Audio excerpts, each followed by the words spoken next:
শ্রী শ্রী ঠাকুরের সত্যানুসরণ গ্রন্থ থেকে বাণী পাঠ করছি। হেগে মরার চেয়ে হেঁটে মরা ভালো। যে বলার কম কাজই বেশি, সেই প্রথম শ্রেণীর কর্ম।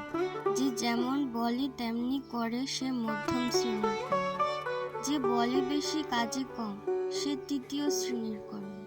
আর যার বলতেও আলস্য, করতেও আলস্য, সেই অধম। দৌড়ে যাও, কিন্তু হাঁপিয়ে যেও না। হোঁচট খেয়ে যাতে না পড়ো, দৃষ্টি রেখো।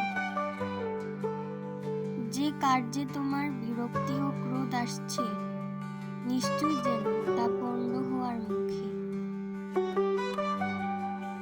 কার্য সাধনের সময় তা হতে যে বিপদ আসবে, তার জন্য রাজি থাকো, বিরক্ত বা অধীর হও না। সফলতা তোমার দাসী হবে।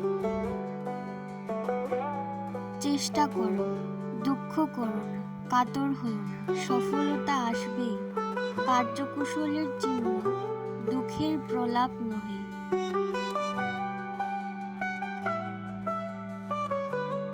উত্তেজিত মস্তিষ্ক ও বৃথা আড়ম্বরযুক্ত চিন্তা দুটিই অসিদ্ধির লক্ষণ।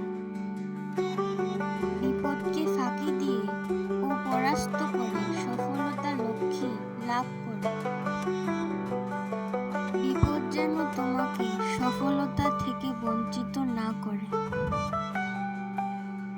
সুখ কিংবা দুঃখ যদি তোমার গতিরোধ না করে, তবে তুমি নিশ্চয়ই গন্তব্যে পৌঁছবে, সন্দেহ নেই। জয় গুরু।